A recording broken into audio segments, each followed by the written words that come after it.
இங்கே நம்ம ஹீரோ பார்த்தீங்கன்னா வேர்ல்டு ஹெவிவெயிட் சாம்பியனாக மாறிடுறாரு. இருந்தாலும் பார்த்தீங்கன்னா வேர்ல்டு ஹெவிவெயிட் சாம்பியன் அப்படின்றது சும்மா கிடையாது இல்லை, அந்த டைட்டில் பறிக்கிறதுக்கு நிறைய பேர் போட்டிடுவாங்க. அதே மாதிரி ஒருத்தர் போட்டியிட்டு நம்ம ஹீரோவை தோக்கம் அடிச்சிடறாரு. தோத்த ஹீரோ திருப்பி ஏந்து வந்தாரா இல்லையான்றத பயங்கரமாக சொல்லி இன்ஸ்பைரிங்கான ஒரு மூவி தான் பார்த்தீங்கன்னா ராக்கி 3. நீங்கள் ராக்கியோட பார்ட் 1 அண்ட் பார்ட் 2 பார்க்கல அப்படின்னா கீழே டிஸ்கிரிப்ஷனில் அதோட லிங்க்ஸ் இருக்குது, மேலேயும் வந்து ரன் பண்ணிட்டு இருக்கேன் பாருங்கள். ஸோ அதில் போயிட்டு பார்ட் 1 பார்ட் 2 ரெண்டுத்தையும் பார்த்துட்டு வாங்க. அப்போ பார்த்தீங்கன்னா ராக்கி 3 பார்த்தீங்கன்னா இன்னும் நல்லா ஸ்மூத்தாக இருக்கும் உங்களுக்கு. ஒருவேளை உங்களுக்கு அது பார்க்கறது டைம் இல்லைனா அப்படியே ராக்கி 3க்கு உள்ளே போயிடுங்க, ஒன்றும் பிரச்சனை இல்லை, நல்லா தான் இருக்கும் ராக்கி 3. இல்லை பெருசாக குழப்பிக்கிற அளவுக்கு எதுவுமே இருக்காது. ஸோ நீங்கள் சேனலுக்கு ஃபஸ்ட் டைம் வந்திருக்கீங்கன்னா மறக்காம நம்ம சேனலை சப்ஸ்கிரைப் பண்ணிவிட்டு நம்ம அந்த பெல் ஐக்கனை கிளிக் பண்ணிட்டீங்கன்னா நம்ம வார போடுற சூப்பரான திரைப்படத்தெல்லாம் நீங்கள் பார்த்து என்ஜாய் பண்ணலாம். And please do keep supporting. உங்களை மாதிரி எல்லாரும் எனக்கு சப்போர்ட் பண்ணாதான் கொஞ்சம் கொஞ்சமாக வளர முடியும். அண்ட் வாங்க திரைப்படத்துக்குள்ளே போகலாம். And stay tune. ஸோ படத்தோட ஸ்டார்டிங்லேயே பார்த்தீங்கன்னா வந்து பார்ட் 2 கிளைமேக்ஸ் தான் காட்டுறாங்க. பார்ட் 2ல் பார்த்தீங்கன்னா நம்ம ஹீரோவும் அப்போலோ க்ரீடும் வந்து சண்டை போடுறாங்க. ஒரு வழியாக வந்து கடைசி ரவுண்டில் வந்து அடித்து 2 பேர் கீழே விழுந்தாலும் நம்ம ஹீரோ எப்படி எழுந்துறாரு, அப்போலோவால் எழுந்துக்க முடியாத நிலைமையில் பார்த்தீங்கன்னா நம்ம ஹீரோ வந்து வேர்ல்டு சாம்பியனாக மாறிடுறாரு. ஸோ ஒன்ஸ் வேர்ல்டு சாம்பியன் ஆனதுக்கு அப்புறம் பார்த்தீங்கன்னா நிறைய டிஃபெண்டிங் மேட்சஸும் அவர் ஜெயிக்க ஆரம்பிக்கிறாரு. ஜெயிக்கும் போதே பார்த்தீங்கன்னா அவரோட புகழ் அதிகமாக வந்து நிறைய கம்பெனியோட ஸ்பான்சர்ஷிப் வருது, நிறைய அட்வர்டைஸ்மெண்ட்ஸில் நடிக்க ஆரம்பிக்கிறாரு. இதனாலே அவரோட பேரும் புகழும் வந்து அதிகமாகிட்டே போகுது, கூடவே செல்வமும் ஏறிட்டே போகுது. ரொம்ப பணக்காரனாக வந்து நம்ம ஹீரோ மாறிட்டு இருக்காரு. இந்த டைமில் வந்து ஒரு கருப்பு இனத்தை சேர்ந்த ஒரு பாக்ஸரையும் காட்டுறாங்க. அவர் பார்த்தீங்கன்னா வந்து ஒரு சைடில் வந்து இந்த ராக்கியை பார்த்து ஒரு மாதிரி வெறுப்பாகி ஒரு கொலவெறியோடு வந்து அவரும் ஒரு சைட் ட்ரெயின் ஆகிட்டே வராரு. நியூஸ் பேப்பரில் பார்த்தீங்கன்னா ஏதோ ஒரு சின்ன ஒரு பகுதியில் வந்து இந்த கருப்பனை பற்றி வந்து போட்டிருந்தாலும் பார்த்தீங்கன்னா போக ஒரு மேட்ச்லேயும் வந்து அவன் நாக் அவுட்டில் வின் பண்ணிக்கிட்டே வரான். ஒரு இடத்துல பார்த்தீங்கன்னா அவன் பெரிய அளவில் வந்து சாம்பியனாக வரான். கிட்டத்தட்ட ஃபோட்டோ போடுற அளவுக்கு வந்து அவன் ரெகக்னைஸ் ஆகிறான். அந்த அளவுக்கு பெரிய பாக்ஸர் அவனும் ஒரு இடத்துல வந்துட்டு ராக்கியை தான் வந்து கொல்லணும் அப்படின்ற மாதிரி வந்து அவன் சொல்ல ஆரம்பிக்கிறான் ஸ்டேஜிலே. இதை எல்லாத்தையுமே பார்த்தீங்கன்னா நம்ம ராக்கியோட ட்ரெயினரான மிக்கி வந்து பார்த்துக்கிட்டே தான் இருக்காரு. மிக்கிக்கு இது ஒரு பயத்தை தெரியுது. ஏன்னா வந்து அவர் ஒரு பாக்ஸரையும் வந்து உள்ளேருந்து பார்க்குறனால வந்து அவருக்கு தெரியுது அவன் எந்த அளவுக்கு பவர்ஃபுல்லான ஆள் அப்படின்றத. ஸோ மிக்கி பார்த்து அதிர்ந்தே போயிடுறாரு. இங்கே நம்ம பால்னு ஒருத்தர் இருக்கான். இவன் பார்த்தீங்கன்னா வந்து ஹீரோயினோட அண்ணன். ஸோ இவன் ஒரு என்ன சொல்கிறது, ஒரு சோம்பேறி, அதுவும் இல்லாமல் வந்து கம்ப்ளீட்டாக வந்து ஒரு லூசர்னே சொல்லலாம். இவன் வந்து ராக்கியும் பார்த்தீங்கன்னா வந்து ரொம்ப அடிமட்ட நிலைமையில் தான் இருந்து வந்தான். ஆனால் இப்போ வந்து ஒரு ரொம்ப பெரிய கோடீஸ்வரனாக இருக்கான் அப்படின்றத பார்க்க வந்து இவனுக்கு ரொம்ப பொறாமை அதிகமாகிட்டே வருது. ஸோ ராக்கியை பார்க்கும் போதெல்லாம் இவனுக்கு வந்து ரொம்ப அதிகமான ஒரு கோபமும் விருப்பம் வருது. அதை வந்து எப்படி காட்டுறதுன்னு தெரியாமல் என்ன பண்ணுறான், அங்கே ஒரு ஏர்கட் வீடியோ கேம் இருக்கும், அதில் போயிட்டு ராக்கியோட கேம்ஸ் இருக்கும், அதில் பாட்டில் அடிச்சு வச்சு போலீஸ் அரெஸ்ட் பண்ணிட்டு போயிடுறாங்க. ராக்கி தான் வந்து அவனை வந்து ரிலீஸ் பண்ணி கூட்டிகிட்டு வரும்போதும் வந்து 2 பேரும் வந்து சண்டை போடுறாங்க. ஸோ இவனோட பொறாமையெல்லாம் வெளியே சொல்லும் போது ராக்கி அவன் மூஞ்சி நேராக நீ ஒரு பேராசக்காரண்டா அப்படின்னு வந்து சொல்லிடுறாரு. அதுக்கப்புறம் வந்து அவன் ஏதோ ஒரு பாயிண்டில் வந்து சரி எனக்கு வேலை வேணும் அப்படின்னு சொன்னதுக்கப்புறம் சரிடா அதை கேட்டாலே நானே வாங்கி கொடுத்துருப்பேன் அப்படின்னு சொல்லி முடிச்சிடுறாங்க. அடுத்த நாள் பார்த்தீங்கன்னா காலையில் வந்து ராக்கியை வந்து ஒரு ஃபங்க்ஷனுக்காக கிளம்பி போகிறாரு. எங்கடா போகிறாரு அப்படின்னு பார்த்தீங்கன்னா வந்து சிட்டி சென்டருக்கு தான் போகிறாரு. சிட்டி சென்டரில் மொத்த ஊருமே க்ரௌடாக இருக்குது. இவனுக்கு என்ன மேட்ரு ஏது மேட்ருன்னு ஒன்றும் புரியல. ஒரு சர்ப்ரைஸை தான் வச்சுருக்காங்க பொழுது. அப்புறம் வந்து பார்த்தீங்கன்னா வந்து அவர் பேரில் ஒரு ஸ்டாச்சுவே வந்து அந்த ஊரில் வந்து திறந்துருக்காங்க அப்படின்றத பார்த்த உடனே நம்ம ஹீரோவால் வந்து அதை ஏற்றுக்கவே முடியல. ஒரு மாதிரி வந்து சென்டிமெண்டலாக ரொம்ப ஃபீல் ஆகிடுறாரு. ஃபீல் ஆகிட்டு எனக்கு என்ன சொல்கிறது தெரில, எப்படி சொல்கிறது தெரில அப்படின்லாம் அப்படியே சொல்லிக்கிட்டே இருக்கும்போது கரெக்டாக அந்த கருப்பாங்க வந்துட்டு டேய் உனக்கெலாம் எவன்டா செலவு வச்சது, இதெல்லாம் வைக்கக்கூடாது, நீ ஒரு தோத்தாங்கோலி அப்படியெல்லாம் சொல்லி வந்து நம்ம ராக்கியை வந்து உசுப்பேத்துறாரு. வா என் கூட மோதிப்பார் அப்படின்னு சொல்லிட்டு சேலஞ்சுக்கும் கூப்பிட்றாரு. ஆனால் மிக்கி என்ன சொல்லிடுறாரு, அவன் சேலஞ்செலாம் வரமாட்டான், அவன் ரிட்டையரு அப்படின்னுறான். ஏன்னா வந்து இதுக்கு முன்னாடி தான் பார்த்தீங்கன்னா வந்து அந்த மக்கள்கிட்ட பேசும்போது நம்ம ஹீரோவும் அதே சொல்லியிருப்பாரு, ரிட்டையர் ஆகிறதுக்கான ஒரு காலங்க வந்துருச்சு அப்படின்னு சொல்லியிருப்பாரு. பட் இப்போ இந்த சுச்சுவேஷன் வரும்போது அதே மிக்கியும் சொல்லும் போது வந்து நம்ம ஹீரோக்கு வந்து ஒரு மாதிரி இருக்குது. பட் கருப்பனுக்கு வந்து எப்படியாவது ஹீரோவை சண்டை போட வைக்கணும் அப்படின்றதுக்காக வந்து யாரை பேசினா வந்து கோவம் வருமோ அதை வந்து பேச ஆரம்பிக்கிறான். உன் பொண்டாட்டி என் வீட்டுக்கு அமிச்சுப்பாரு, நான் உண்மையான ஆம்பளைனா யாருன்னு காட்டுறேன் அப்படின்னு சொல்லிட்டு அந்த கருப்பன் சொல்லுவோம். நம்ம ஹீரோக்கு வந்து செம்ம காண்டாயிடுது. உன்னை எங்கே வேணால் ஃபேஸ் பண்ணுறேன்டா அப்படின்னு சொல்லிட்டு கத்திட்டாங்கன்னு வந்துடுறான். வீட்டுக்கு வந்து மிக்கி கிட்ட சண்டை போடுறான் நம்ம ஹீரோ. ஏன் இந்த மாதிரி பண்ணீங்க, ஏன் இந்த மாதிரி நம்மளுக்கு கண்டிப்பாக நம்ம வந்து இந்த சண்டையை போட்டே ஆகணும் அப்படின்ற மாதிரி பேசும்போது நம்ம மிக்கி வந்து மூஞ்சி நேரம் சொல்லிடுறேடி, அவங்க கூட சண்டை போட நீ செத்துருவடா, அது உன்னை காப்பாற்றணுன்றதுக்காக தான் நான் வந்து இந்த சண்டை வேண்டாம் அப்படின்றேன். அப்போ நான் இது வரைக்கும் 10 டைட்டில் மேட்சை நான் ஜெயிச்சிருக்கேன் அப்படின்னு சொல்லும்போது அதெல்லாம் வந்து ஒரு மாதிரி விதமான செட்டப்பு, அவங்களாம் வந்து இவனை மாதிரி ஒரு கில்லர் கிடையாது, அவன் வந்து உன்னை கொல்லணுன்னே ட்ரெயின் ஆகி வந்திருக்கான் அப்படின்ற ஒரு விஷயத்த சொல்லும் போது தான் வந்து நம்ம ஹீரோ வந்து ரொம்ப ஃபீல் ஆகிடுவார். ஆனால் வந்து சொல்லிவிடுவான் தெளிவாக, இல்லை இப்போ ரிட்டையர்லாம் ஆக முடியாது, கண்டிப்பாக அவனை ஜெயிச்சே ஆகணும் அப்படின்னு சொல்லிட்டு நம்ம ஹீரோ ஸ்ட்ராங்காக சொன்னனால ஸோ மிக்கியும் ஹீரோவும் வந்து ட்ரெயின் பண்ண ஆரம்பிக்கிறாங்க. அவங்க எங்கே ட்ரெயின் பண்ண ஆரம்பிக்கிறாங்க பார்த்தீங்கன்னா, நம்ம ஹீரோட வீட்லேயே தான் ட்ரெயின் பண்ணுறாங்க. பட் வந்து பார்த்தீங்கன்னா, அங்கே நிறைய க்ரௌட் இருக்குது. நம்ம பாலும் பார்த்தீங்கன்னா வந்து சைடில் வந்து அமௌண்ட் அடிக்க ஆரம்பிக்கிறான். பட் ட்ரைனிங் பார்த்தீங்கன்னா அந்த அளவுக்கு இன்டென்ஸாக இல்லை. இந்த சைடில் பார்த்தீங்கன்னா இந்த கருப்பை வந்து வேறு லெவல் இன்டென்சிட்டியோடு வந்து ஒர்க் பண்ணுறான். அதாவது நீங்கள் பாகம் 1 இல்லை பாகம் 2 பார்த்தீங்கன்னா தெரியும். அதில் ராக்கி எந்த அளவுக்கு எஃபர்ட் போட்டிருப்பானா அந்த அளவுக்கு எஃபர்ட்டை வந்து இப்போ அந்த கருப்பம் போட்டுட்ருக்கான். ஸோ ஆனால் வந்து கோட்லாம் வந்து அவர் முன்னே போட்ட அந்த எஃபர்ட் அளவுக்கு வந்து போட மாட்டாரு. ஆனால் எப்படியோ வந்து மேட்ச் டேட்டே வந்துடுது. மேட்ச் டேட்டில் வந்து 2 பேரும் பார்த்திங்கன்னா அவங்களோட ரூம்ஸில் வந்து ப்ரிப்பேர் ஆகிட்டுருக்காங்க. அப்போ நம்ம மிக்கி வந்து நம்ம ஹீரோ கிட்ட வந்து என்ன ஆனாலும் சரி அவனுக்கு ஹெட் ஆன் ஹெட் வந்து சண்டை போடாத, அவனை வந்து நல்லா வந்து ஓட விடு, 15 ரவுண்டு வரைக்கும் இழு எப்படியாவது மேட்சா அப்படின்ற வந்து ஒரு நல்ல ஒரு அட்வைஸ் சொல்லிடுறாரு. இவரும் வந்து சரி அப்படின்னு சொல்லிட்டு எல்லாத்தையும் கேட்டுக்கிறாரு. பட் கரெக்டாக ஸ்டேஜில் ஏறலாம் அப்படின்ற டைமில் பார்த்தீங்கன்னா நம்ம மிக்கிக்கு வந்து பார்த்திங்கன்னா வந்து ஹார்ட் அட்டாக் மாதிரி வந்துடும்.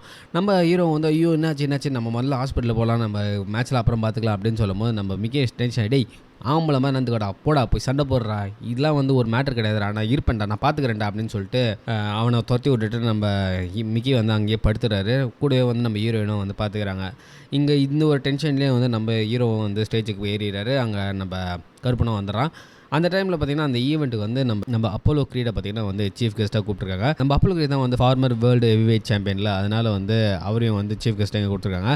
அவர்கிட்ட வந்து யார் ஜெயிப்பாங்க அப்படின்னு கேட்கும்போது வந்து இதில் பவர்னு பார்த்தீங்கன்னா வந்து அந்த காம்படிட்டருக்கு தான், பட் எக்ஸ்பீரியன்ஸுன்னு பார்த்தீங்கன்னா வந்து ராக்கிக்கு தான் கண்டிப்பாக சொல்லணும் அப்படின்னு சொல்லிடுறாங்க. ஸோ மேட்ச் ஸ்டார்ட் ஆக போகிறதுக்கு முன்னாடி பார்த்திங்கன்னா நம்ம அப்போலோவும் பார்த்திங்கன்னா ஸ்டேஜுக்குள்ளே ஏறி எல்லாருக்கும் வந்து குட் லக் சொல்லலான்னு போவார். பட் நம்ம கருப்பை வந்து நம்ம அப்போலோ வந்து ரொம்ப அசிங்கம் பற்றி அமுச்சு விட்ருவோம். காண்டாயிரார் நம்ம அப்போலோ. ஸ்ட்ரெயிட்டாக போய்ட்டு ராக்கி கிட்ட போய் அவனை சீக்கிரம் முடிச்சிடறா அப்படின்னு சொல்லிட்டு குட் லக்டா உனக்கு அப்படின்னு சொல்லிட்டு அவர் போயிடுறாரு. இங்கே மிக்கி இல்லாதது பார்த்திங்கன்னா வந்து நம்ம ஹீரோக்கு வந்து ஒரு கை உடஞ்ச மாதிரி ஒரு ஃபீலே கொடுத்துருது. அவரும் வந்து நிறைய இடத்துல யோசிக்கிறார், ஐயோ என்ன பண்ணுறதுன்னு சொல்லிட்டு. பட் இது எல்லாத்துலேயும் மறந்து மிக்கி இல்லை, ப்ளஸ் வந்து மிக்கிக்கு உடம்பு சரியில்லை அப்படின்ற ஒரு 2 விஷயம் பார்த்திங்கன்னா நம்ம ஹீரோ வந்து ஆட்டங்கான வச்சிருது. மேட்ச் ஆரம்பித்த உடனே வந்து ஓட விடுவார்னு பார்த்தா அவர் இறங்கி அடின்னு கருப்பனை அடிக்க ஆரம்பிச்சிட்டாரு. ஒரு பாயிண்ட் வரைக்கும் நல்லா நம்ம ஹீரோ வந்து டெஸ்ட்ராய் பண்ணுற அளவுக்கு வந்து இறங்கி அடித்தாலும் ஒரு சர்டன் லெவலுக்கு மேலே வந்து நம்ம காம்படிட்டர் கருப்பை வந்து வேறு லெவலில் இறங்கி செய்ய ஆரம்பிக்கிறான். அதாவது நம்ம ஹீரோவே வந்து பயப்படுற அளவுக்கு வந்து அடிக்கிறான். ஃபர்ஸ்ட் ரவுண்ட் முடிஞ்சு செகண்ட் ரவுண்ட்லாம் கிட்டத்தட்ட அவள் தான் அடித்து கொன்றுவான் பொழுது அந்த அளவுக்கு வந்து அடிக்க ஆரம்பிச்சிடான் நம்ம ஹீரோவை. ஒரு பாயிண்டில் நாக் அவுட் பண்ணி நம்ம கருப்பன் ஜெயிக்கவே செஞ்சிடான். இப்போ நம்ம கருப்பன் தான் பார்த்திங்கன்னா வேர்ல்டு ஹெவி சாம்பியனாகவே மாறிடுறான். ரூமில் போய்ட்டு பார்த்திங்கன்னா வந்து நம்ம ஹீரோ பார்க்கும்போது வந்து மிக்கி ஆல்மோஸ்ட் கடைசி நிலைமையில் இருக்கார். அந்த நிலைமையில் வந்து மிக்கி கிட்டே போயிட்டு 2வது ரவுண்டில் நாக் அவுட்டில் வந்து நம்ம ஜெயிச்சிட்டோம் அப்படின்ற மாதிரி போய் சொல்லிடுறாரு. பட் அதை கேட்டு அவர் சந்தோஷமாக அழுதுகிட்டே வந்து இறந்தும் போயிடுறாரு. அவ்வளோதான், நம்ம ஹீரோவால் வந்து அதை தாங்கிக்கவும் முடியுது. இங்கேயும் நம்ம ஹீரோயினும் அழுதுட்டுருக்காங்க. அடுத்த சீன்லேயே வந்து அவருக்கு வந்து நல்லபடியாக வந்து அடக்கம் பண்ணி முடிச்சிடுறாங்க. அதுக்கப்புறம் என்ன, நம்ம ஹீரோ வந்து சோகத்தின் உச்சத்துக்கே போயிடுறாரு. இங்கே அங்கேன்னு சொல்லிட்டு பழைய இடத்துக்கெல்லாம் போய் பார்த்துட்ருக்காரு. அப்படி இப்படின்னு சுற்றிட்டே இருக்காரு. இவருக்கு வந்து சிலை வச்சு கொடுத்தாங்களா, அந்த சிலையை கூட வந்து இவருக்கு பார்க்க எரிச்சல் தான் வருது. அதுலேயும் போட்டு போன ஹெல்மெட்டை தூக்கி அடிச்சுட்டு வந்துடுவார். அதுக்கப்புறம் என்ன, பழைய ஜிம்முகளில் போயிட்டு வந்து ஐயோ அம்மா அப்படின்ற மாதிரி சோகத்தோடு இருக்கும்போது ஏதோ ஒரு குரல் யாரான்னு பார்த்தா நம்ம அப்போலோ தான் வந்திருப்பாரு. அப்போலோ வந்துட்டு டேய் எனக்கு கூட சண்டை போடும்போது உங்ககிட்ட நான் அந்த ஃபயர், இந்த ஐ ஆஃப் டைகர் அது வந்து இப்போ உங்கள்கிட்ட இல்லைடா, உங்கள்கிட்ட அந்த எட்ஜ் இல்லைடா, நீ அதுக்கு ப்ராக்டிஸ் பண்ணணும், நான் உன்னை ப்ராக்டிஸ் பண்ணுறேன், உனக்கு அந்த இதை எடுத்து வர வைக்கிறதுக்கு நான் பண்ணுறேன் அப்படின்னு சொல்லிட்டு சொல்கிறான். நம்ம ஹீரோக்கு ஒன்றுமே புரியாது. நீ ஏன்டா பண்ணணும் அப்படின்னு கேட்கும்போது தான் இட்ஸ் ஜஸ்ட் பிஸ்னஸ் அப்படின்னு சொல்கிறான். எனக்கு தெரியும் நீ என்னை எப்படி ஜெயிக்கும் போது நான் எனக்கு மனசுக்குள்ளே இருந்தோ அதே மாதிரி நிலமையில தான் நீ இருக்க. நான் வந்து ரிட்டையர் ஆகிறது எனக்கு ஓகே, பட் நீ இன்னும் வந்து சின்ன வயசு தான் உனக்கு, உன்னால் இன்னும் வந்து கம்பேக் கொடுக்க முடியும் அப்படின்னு சொல்லிட்டு நம்ம ஹீரோவை வந்து இன்ஸ்பயர் பண்ணுறாப்புல. நம்ம ஹீரோவும் ஒரு வழியாக வந்து சரி ஓகேன்னு ஒத்துக்கிட்டு அப்போலோ க்ரீடு ஸ்டார்ட் பண்ண அதே இடத்துக்கு பார்த்தீங்கன்னா வந்து நம்ம ஹீரோயினோட அண்ணன் அப்புறம் நம்ம அப்போலோ வந்து 4 பேர் போகிறாங்க.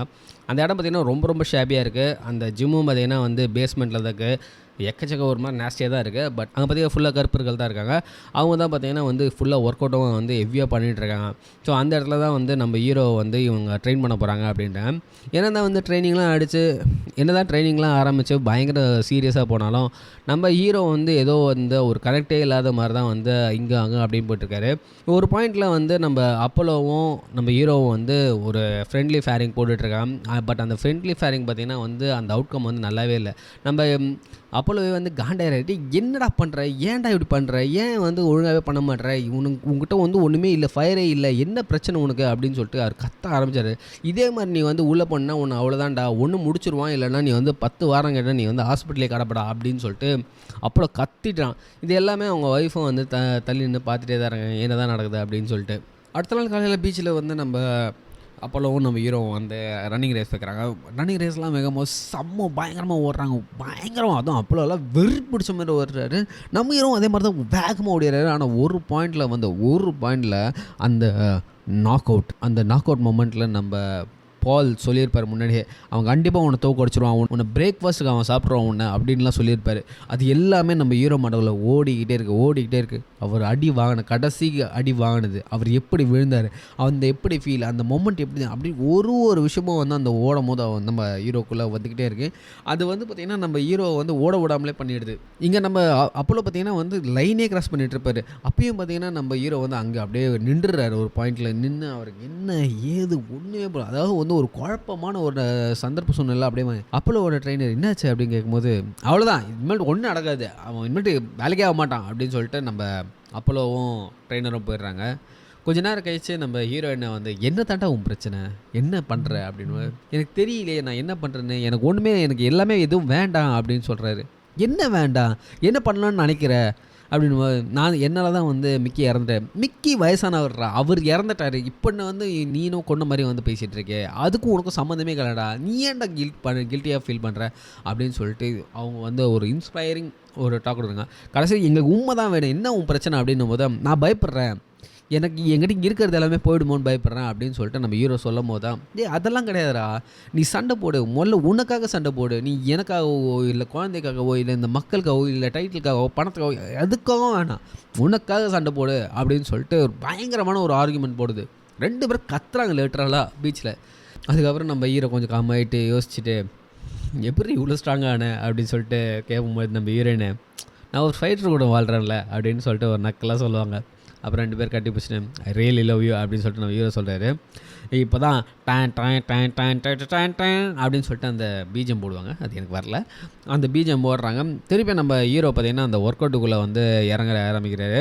ஸோ ஒர்க் அவுட் வந்து பயங்கர இன்டென்சிஃபை ஆகுது, அதாவது வந்து அந்த அப்போலோவோட ரிதமுக்குள்ளேயே வந்து நம்ம ஹீரோ கொஞ்சம் கொஞ்சமாக போகிறாரு. அந்த ஃபுட் ஸ்டெப்ஸ் ஆகட்டும், ரன்னிங் ஆகட்டும், ஸ்விம்மிங் ஆகட்டும், அதே மாதிரி ஹூக்ஸு ஜாப்ஸுன்னு சொல்லிட்டு எல்லாத்துலேயுமே பார்த்திங்கன்னா நம்ம ஹீரோ வந்து ஒரு சிங்க்குள்ளே வராரு. அதாவது வந்து இது வரைக்கும் அவர் ஒரு ஸ்டைலில் இருந்தார்ல, அந்த ஸ்டைல்லேருந்து மாறுபட்டு ஒரு புதுவிதமான ஸ்டைலுக்குள்ளே வந்து அவர் வந்து ட்ரான்சிஷன் ஆகிட்டுருக்காரு. அந்த ட்ரான்சிஷனில் வந்து அவர் கம்ப்ளீட்டாக ஒரு புது மனுஷனாகவே மாறுறாரு. அந்த உடல் வாகுமே பாருங்களேன், அந்த உடலே பார்த்திங்கன்னா வந்து அவருக்கு வந்து கம்ப்ளீட்டாக இன்னும் மஸ்குலராக இன்னும் வந்து ரொபாஸ்ட்டாக வந்து இருக்குது. படம் ஆரம்பித்ததுக்கும் இப்போதைக்கு பார்த்திங்கன்னா ரொம்ப ரொபாஸ்ட்டாக ஒரு மாதிரி ஃபயர் ஆகிடுறாரு. அப்பப்போ வந்து பூஸ்ட்டுக்கு பார்த்திங்கன்னா அவரோட ஒய்ஃபோட ஒரு கிஸ்ஸை வாங்கிக்கிறாரு. ஸோ இப்போ வந்து நம்ம ஹீரோ வந்து ஃபுல்லி டயர்டு. இப்போ வந்து பார்த்திங்கன்னா வந்து அந்த கருப்பவங்களோட திருப்பி வந்து ரீமேட்சுக்குள்ளே என்ட்ராகிறாரு. ரீமேட்சில் என்ட்ராகும்போது தான் ஒரு சின்ன ஒரு காமெடி பண்ணுறாரு நம்ம அப்போலோ. என்ன பண்ணுறாரு, அவரோட ட்ரங்க்ஸை எடுத்துகிட்டு வந்து நம்ம ஹீரோட கொடுத்துட்டு, இதை நீ போட்டுக்கோ அப்படின்னு சொல்லிட்டு அவர்கிட்ட கொடுக்குறாரு. அவரு, ஹேய் இது நீ ஃபஸ்ட்டு மேட்ச்சில் போட்டதில்ல என்ன, ஆமாம் நீ போட்டுக்கோ இந்த தடவை, பட் மறக்காமல் தோச்சு கொடுத்துட்டு திருப்பி கொடுக்கும்போது அப்படின்னு சொல்லி கொடுக்குறாரு. பட் வந்து it's like a sentimental thing. அதாவது வந்து அந்த மாதிரி ஒரு விஷயம்லாம் வந்து ஈஸியாக கொடுக்க மாட்டாங்களே, பட் இதில் கொடுக்குறாங்க. அண்ட் இது ஃபுல்லாகவே பார்த்திங்கன்னா அப்போலோ தான் வந்து ரொம்ப ஹெல்ப் பண்ணி நம்ம ஆளை ட்ரெயின் பண்ணி கொண்டு வராரு. இந்த இடத்துல உள்ள ஸ்டேஜில் வரும்போது கூட பார்த்திங்கன்னா வந்து ட்ரெயினர் அப்படின்ற அந்த டிஷர்ட் போட்டு தான் நம்ம அப்போலோவும் வந்து நம்ம ஹீரோ கூட வராரு. இந்த இடத்துல பார்த்திங்கன்னா வந்து எல்லாருமே சொல்கிறது என்னென்னா வந்து நம்ம ஹீரோவோட அந்த உடல் வாகு வந்து கம்ப்ளீட்டாக வந்து டிஃப்ரெண்ட்டான பாடி சேஞ்ச் இருக்குது. எல்லாருமே வந்து மிடில் வெயிட் சாம்பியன்ஷிப்பில் இருக்கிற மாதிரி வந்து நம்ம ஹீரோ வந்து வெயிட்டை உடச்சிட்டாரு அப்படின்ற அளவுக்கு சொல்ல ஆரம்பிச்சிட்டாங்க. ஆக்சுவலாக பார்த்தீங்கன்னா வந்து இதில் வந்து வெயிட் சொல்லுவாங்க ஸ்டார்டிங்கில் எவ்வளோ வெயிட் அப்படின்னு சொல்லிட்டு. அதில் வந்து பார்த்திங்கன்னா வந்து லாஸ்ட் டைம் மேட்ச்சில் பார்த்திங்கன்னா வந்து 202 பவுண்ட்ஸ் இருந்திருப்பார் நம்ம ஹீரோ. இதில் பார்த்திங்கன்னா வெறும் 190 பவுண்ட்ஸ், கிட்டத்தட்ட 12 பவுண்டு வந்து கிட்ட வந்து பார்த்திங்கன்னா வந்து இவர் வெயிட் இதில் குறைச்சிருப்பார். அவ்வளோ ட்ரிம் ஆகிட்டு இருப்பார். ஏற்கனவே ட்ரிம்மாக தான் இருப்பார், இன்னும் ட்ரிம் ஆகிட்டு இருப்பார். பயங்கரமாக இருக்கும். ஸோ மேட்ச் ஆரம்பிக்குது. மேட்ச் ஆரம்பித்த உடனே நம்ம ஹீரோ தான் ஃபஸ்ட்டு இறங்குறாரு. இறங்கி ஃபுல்லாகவே பார்த்தீங்கன்னா ஜாப் தான், ஜாப் குத்தினே இருக்காரு. அப்பப்போ 1-2 அடிச்சுனே இருக்கிறாரு. நம்ம ஆள் வந்து லைட்டாக கலகலத்துறாங்க. எல்லாருமே வந்து பயங்கர இம்ப்ரெஸ் ஆகிறாங்க. என்னடா நம்ம ஹீரோவா இது இப்படி டிஃப்ரெண்ட்டாக வந்து சண்டை போடுறாங்க, இந்த ஸ்டைலே பார்த்தீங்கன்னா இந்த அப்போலோ மாதிரியே இருக்குது, ரொம்ப டிஃப்ரெண்ட்டாக வந்து சண்டை போடுறான் நம்ம ஹீரோ அப்படின்னு சொல்லிட்டு எல்லாருமே சொல்லாமல் நம்மளோட ஹீரோவும் பார்த்தீங்கன்னா நல்லாவே வந்து டேக்கிள் பண்ணுறாரு. என்ன தான் வந்து நம்ம கருப்பன் வந்து புஸ்குன்னு சொல்லிட்டு வந்து ஹூக்கா இதெல்லாம் வந்து ஸ்ட்ரெயிட்டு பஞ்செல்லாம் கொடுத்தாலும் நம்ம ஹீரோ வந்து அப்படி இப்படின்னு மிஸ் ஆகிடுறாரு. அப்படியே எஸ்ஐ பார்த்திங்கன்னா எல்லாத்துக்கும் ஜாப்பு தான், ஒன்று ஜாபு இல்லை 1-2 தான். குத்துனே இருக்காரு, சப்புன்னு வச்சுக்கினே இருக்காரு.